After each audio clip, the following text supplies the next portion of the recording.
You have a list. It lives in a notes app you scroll past every few days, or in a journal you bought with good intentions, or in that specific silence on the drive home when the radio feels like too much. The job, the body, the relationship, the move, the book you keep almost starting. You've wanted these things long enough that they've stopped feeling like goals and started feeling like personality traits. You can describe them in precise detail. You can picture the exact quality of light on the morning you finally have them. And yet, every time you're close enough to actually reach, something pulls you back. A bad week, a convenient distraction, a very reasonable explanation for why now isn't quite right. You tell yourself you weren't ready. You'll be ready soon. But there's something quieter underneath all of that.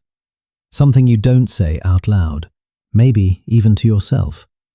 What if the part of you writing the list is the same part making sure it never gets crossed off? Think about the last big goal you abandoned. Not the small one, the one you told people about. You started strong. You bought the gear. You signed up. You updated the resume. For a week, maybe two, you felt like the version of yourself you'd been waiting to become. And then something small happened. A bad day, a missed session, one moment where it didn't feel good, and the whole thing collapsed. Not gradually, all at once. You didn't decide to stop. You just stopped. Looking back, you can't find the exact moment. There wasn't one. The wanting felt real. The starting felt real. But somewhere between the intention and the follow-through, something else quietly took the wheel. Researchers call this self-sabotage, and it's not a flaw that belongs to a few particularly broken people. About 1 in 5 adults deal with it in a consistent, chronic way. That's roughly as common as being left-handed. You'd never call left-handedness a personal failing, and yet we treat this the same way, as evidence that something is fundamentally wrong with us. But procrastination is only the surface layer. The thing underneath it is harder to name. In the 1990s, 2 psychologists, Timothy Wilson and Daniel Gilbert, started asking what sounds like an embarrassingly simple question. They wanted to know whether people actually feel the way they expect to feel when they get what they want. The answer was unsettling. They found that people are surprisingly bad at predicting their own emotional reactions to future events. Not occasionally bad, consistently, reliably, predictably bad, always in the same direction. People overestimate how long the good feeling will last. They overestimate how much the thing will change them. They think the arrival will matter more than it does. Wilson and Gilbert called this miswanting. Here's the distinction they made. Liking is what something actually feels like. Wanting is just your prediction of liking. When you say you want the promotion, what you're really doing is forecasting the feeling of finally being enough. Every want you have is a bet on your own future emotional state, and the forecast is almost always wrong. Wilson ran a study once that's hard to shake. He asked college students to imagine being assigned to different dormitories, some considered desirable, some not. The students were certain the assignment would shape their happiness for the entire year. The ones imagining the bad rooms looked genuinely distressed. The ones imagining the good rooms looked quietly pleased with themselves. A year later, the students in the bad dorms were just as happy as the ones in the good ones. The building genuinely didn't matter. The view didn't matter. The life they built inside the room mattered. And that life had almost nothing to do with the room itself. You've done this with apartments and jobs and cities and people. You were completely certain that this one would finally be the one that changed something. And then you got there, and you were still you, which was somehow both a relief and a disappointment. And if the forecast is wrong, if the wanting is a story your brain tells itself, then what exactly is it protecting you from? There's an older study that makes this even harder to dismiss. In 1978, Philip Brickman followed a group of lottery winners, people who had just received millions of dollars, the kind of outcome most people spend their entire lives building toward in their heads. You've probably already thought of a version of this from your own life. The winners weren't measurably happier, and they actually found less pleasure in ordinary moments, a good meal, a funny conversation, than people who hadn't won anything. The theory is that nothing ordinary can compete with the memory of an extraordinary peak, and the extraordinary itself eventually becomes ordinary. The thing you think will fix everything doesn't fix everything, and somewhere underneath the wanting, some part of you already suspects that. Here's where it gets strange. If your brain already suspects the thing won't deliver what you think it will, why keep wanting it? Why build an identity around a goal some older, quieter part of you doesn't fully believe in?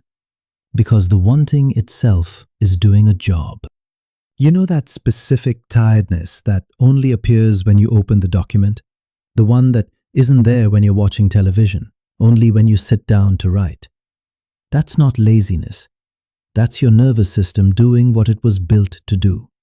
When you move towards something uncertain, a big change, a real risk, an older part of your brain interprets that as danger, not metaphorically, literally. The same system that would fire if you heard footsteps behind you on a dark street fires when you sit down to send the pitch.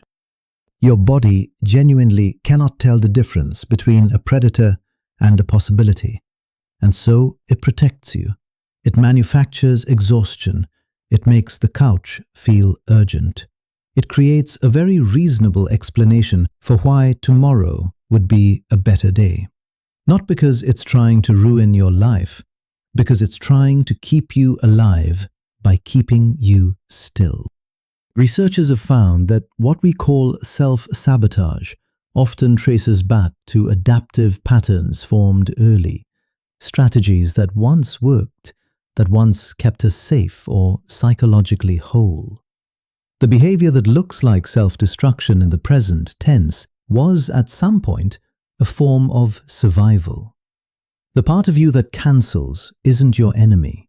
It's a bodyguard who doesn't know the war is over. Ask anyone what they're afraid of, and they'll say, failure. It's the socially acceptable answer. It makes sense. It's clean. But the thing that actually stops most people isn't the fear of falling short. It's the fear of what happens if they don't. Here's an angle that doesn't get named often enough. When you're the person with potential, the one who's about to write the book, about to make the move, about to finally do the thing, you get to live inside the possibility. And possibility is comfortable. Possibility can't disappoint you yet. Potential is an identity you can carry indefinitely. But arrival is permanent. The moment you publish the book, you are no longer the person who might write a great book someday. You are the person who wrote that book. And that's terrifying in a way that failure never quite is, because failure leaves the dream intact. Success retires it. There's also the people you'd have to become a stranger to. Think about the version of you that everyone in your life has known for years. The one your family recognizes. The one your oldest friends still call by an old nickname. If you become the person who actually built the thing, left the marriage, ran the company, that version of you is unfamiliar to them and to you. Failure keeps you legible. Muddling through the same familiar tracks keeps the future's demands safely theoretical. The list on your phone can stay a list forever, and every item on it keeps doing the quiet work of making you feel like someone who is going somewhere, without the terrifying requirement of actually arriving. So here's the question you're not supposed to ask. What if the thing you say you want isn't the thing you actually want? What if I want to lose 30 pounds is really I want to stop feeling like I have to earn the right to exist in a room? What if I want the promotion is really I want my father to look at me the way he looked at my brother? What if I want a relationship is really I want to be known, completely known, without having to explain myself first? The surface want is measurable. You can put it on a list, you can track it, you can fail at it in ways that make sense. The real want isn't like that. It doesn't have a metric. It can't be crossed off. And the gap between those two things, between the want you can name and the want you can't, is exactly where the sabotage lives. You don't keep failing at your goals because you're weak. You keep failing at them because they aren't really your goals. They're translations, approximations of something you needed long before you had the language for it. Love that didn't require a performance. Safety that didn't have conditions. A version of childhood that didn't require you to hold everything together. No amount of weight loss gives you that. No promotion gives you that. No relationship built on top of old hunger gives you that. You're going to look at the list again tonight. And before you feel guilty about everything still on it, before you run the familiar calculation of how far behind you are, notice something else instead. Notice how long you've carried it. Notice how many of the items are identical to what was there 5 years ago. Notice how carefully you've kept them unfinished. Still possible, still believable, still doing their quiet, reliable work of telling you that you're someone who wants things. Someone who's going somewhere. Someone whose real life is still just ahead. You weren't failing to achieve those things. You were protecting something the list could never hold. The girl who learned that wanting out loud made you a target. The boy who learned that needing things was expensive. The version of you that decided, somewhere early, to ask for less than you meant, because less was safer than asking for everything and watching it not come. You don't have to cross anything off tonight. You just have to see the list clearly for what it is. Not a record of your ambitions, but a record of your longing. And longing this specific, this persistent, this carefully maintained. It was never really about the job, or the body, or the book. You wanted to be loved without auditioning for it. You wanted to be safe without earning it every day. You wanted to be seen, not the version of you that performs fine, but the actual one underneath. No goal on any phone has ever been built to hold that. The list is still there. The only question worth sitting with is whether you've been writing it to cross things off or to keep them at a safe, comfortable, painless distance from ever being real.